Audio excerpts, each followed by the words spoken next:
अस्सलामुअलैकुम स्टूडेंट्स, उम्मीद है आप सब खैरियत से होंगे। आज की जो हमारी वीडियो है उसका टाइटल है how to secure information privacy and confidentiality, कि हम अपनी इंफॉर्मेशन या हमारी प्राइवेसी या हमारा कॉन्फिडेंशियल डाटा जो है उसको किस तरह सिक्योर कर सकते हैं। इसके अंदर हमारे पास बेशुमार फैक्टर्स आ जाते हैं, उनमें से कुछ को आज हम डिस्कस करेंगे। सबसे पहले हमारे पास जो चीज़ आती है वो है हमारी फ़िज़िकल सिक्योरिटी। अब फ़िज़िकल सिक्योरिटी क्या है? फ़िज़िकल सिक्योरिटी से मुराद ये है कि आपका डाटा जिस जगह पर फिज़िकली अवेलेबल है उस कैबिन या उस रूम के अंदर हर पर्सन की एक्सेस नहीं होनी चाहिए, कोई भी अननोन पर्सन जो है वहाँ पर ना जा सके। तो उसके लिए बेस्ट अप्रोच ये है कि हम अपने रूम को जो है वो लॉक कर दें और उसकी की जो है वो सिर्फ उन पर्सन्स के पास अवेलेबल हो जो कि एक्सेसिबल हैं, यानी जिनकी डाटा तक रसाई हम चाहते हैं कि हो। उसके लिए डिफरेंट मेथड्स हैं। यहाँ पर हम एक एग्जांपल देख रहे हैं, जैसे कि उसने बायोमेट्रिक लॉक लगाया हुआ है डोर के ऊपर, कि आप अपनी फिंगर को स्कैन करेंगे, अगर आपकी बायोमेट्रिक जो है वो हुई है और आपका डाटा ऑलरेडी उसके अंदर रिकॉर्ड है तो डोर जो है वो ऑटोमेटिकली ओपन हो जाएगा।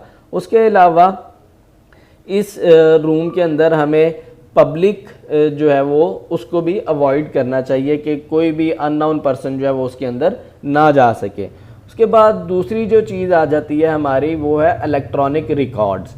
इलेक्ट्रॉनिक रिकॉर्ड्स का मतलब ये है कि आपका डाटा सिर्फ़ और सिर्फ फिज़िकली अवेलेबल ना हो बल्कि उसका कोई इलेक्ट्रॉनिक रिकॉर्ड भी मौजूद हो। लाइक आपके लैपटॉप के अंदर आपका पर्सनल डाटा मौजूद होना चाहिए कि आप जब चाहें जहां चाहें उसको एक्सेस कर सकें, और उसकी सिर्फ एक कॉपी नहीं मल्टीपल कॉपीज़ भी होनी चाहिए कि फॉर एग्जांपल आपके लैपटॉप्स में से भी अगर डाटा डिलीट हो गया या विंडो करप्ट हो गई, कोई इशू वट बन जाता है, तो उसका ऑल्टरनेट जो है वो आपके पास अवेलेबल होना चाहिए। दूसरी चीज़ हमारे पास आजकल मेडिकल रिपोर्ट्स जो आती हैं उसका भी इलेक्ट्रॉनिक रिकॉर्ड जो है वो मौजूद होता है कि जब हम कहीं से भी टेस्ट करवाने जाते हैं तो वो कहते हैं कि आपको रिपोर्ट जो है ना वो शाम को मिल जाएगी या आपके नंबर पर हम व्हाट्सएप कर देंगे। तो उसका बेहतरीन हल यही है कि हम जो है वो ख़ुद जाकर फिज़िकली वहाँ से रिपोर्ट कलेक्ट नहीं करते। मोस्टली आजकल हम क्या करते हैं, उनको कहते हैं ठीक है आप जो है वो हमें व्हाट्सएप कर दें और हम अपने डॉक्टर को भी उसी तरह आगे रिपोर्ट जो है वो सेंड कर देते हैं। तो इसमें सबसे मेन चीज़ हमारे एक तो टाइम की भी बचत होती है, हमें जाकर रिपोर्ट नहीं कलेक्ट करनी पड़ती या डॉक्टर को जाकर फिज़िकली रिपोर्ट नहीं देनी पड़ती। हम डॉक्टर के साथ भी कॉल के ऊपर जो है वो कंसल्ट कर सकते हैं। सबसे बड़ा बेनिफिट है ये हमारे पास। उसके बाद अगर हम नेक्स्ट देखें डाटा प्रोटेक्शन के अंदर, तो हमारे पास डाटा प्रोटेक्शन के कुछ प्रिंसिपल्स आ जाते हैं जिनको हम general data protection rules GDPR का नाम देते हैं। ये हमारे पास 7 रूल्स हैं। इनके अंदर हम देखते हैं कि हमारा डाटा प्रोटेक्शन का डिज़ाइन कैसा होना चाहिए, राइट्स टू बी फॉरगॉटन क्या है, डाटा ट्रांसफ़र एंड प्रोबेबिलिटी किसे कहते हैं। ये सारे के सारे डिफरेंट रूल्स हैं जिनके अंदर हमें ये बताया जाता है कि हमारा जो डाटा है वो किस तरह प्रोटेक्ट हो सकता है और इसकी क्या क्या पॉसिबिलिटीज़ होनी चाहिए। उसके बाद नेक्स्ट जो चीज़ आ जाती है हमारे पास वो है हमारा प्रोटेक्ट पर्सनल डाटा। अब प्रोटेक्ट पर्सनल डाटा से क्या मुराद है? प्रोटेक्ट पर्सनल डाटा से मुराद ये है कि आपका पर्सनल डाटा किस तरह प्रोटेक्ट हो सकता है। उसके लिए आपके डाटा को कोई ना कोई लॉक होना चाहिए, कोई भी अननोन पर्सन जो है वो उसको एक्सेस ना कर सके, उसकी की सिर्फ आपके पास हो। आपके लैपटॉप के अंदर भी अगर कोई आपके पर्सनल डाटा का फोल्डर पड़ा हुआ है तो उसके ऊपर भी पासवर्ड लाजमी मौजूद होना चाहिए। फॉर एग्जांपल हमारा लैपटॉप है, उसके अंदर हमारी फैमिली का डाटा है या कोई बिज़नेस का डाटा है, तो उस फोल्डर के ऊपर सबसे पहले हमें पासवर्ड अप्लाई करना ज़रूरी है। क्यों? अगर कोई अननोन पर्सन हमारा लैपटॉप यूज़ करता है तो वो पर्सन उस डाटा को एक्सेस ना कर सके, अगर उसको वो फोल्डर नज़र आ भी जाए तो वो उसको ओपन ना कर सके। तो इसके लिए सबसे ज़रूरी है हम उसके ऊपर पासवर्ड लाजमी अप्लाई करें। उसके बाद फिर मेन चीज़ आ जाती है हमारी डाटा इंक्रिप्शन।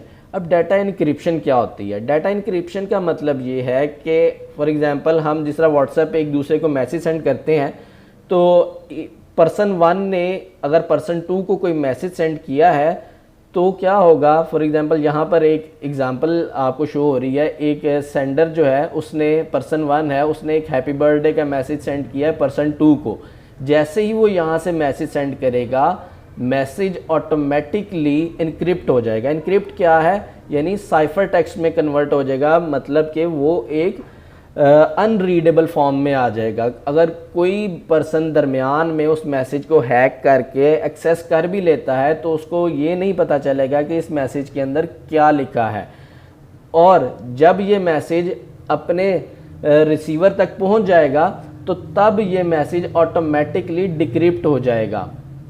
इसको हम अनइनक्रिप्ट कहते हैं। यहाँ पर जिसने सेंड किया उसके पास मैसेज अनइनक्रिप्टेड था, जब मैसेज ट्रांसफ़र हो रहा था वो इनक्रिप्ट हो गया, मतलब वो अपनी फॉर्म में, रियल फॉर्म में नहीं रहा, और जब अपने रिसीवर पे पहुंचा तो वो डिक्रिप्ट हो गया, वापस अपने रियल फॉर्म में आ गया। अपने रिसीवर के पास जाने के बाद मैसेज जो है वो दोबारा वही मैसेज बन जाएगा जो सेंडर ने सेंड किया है।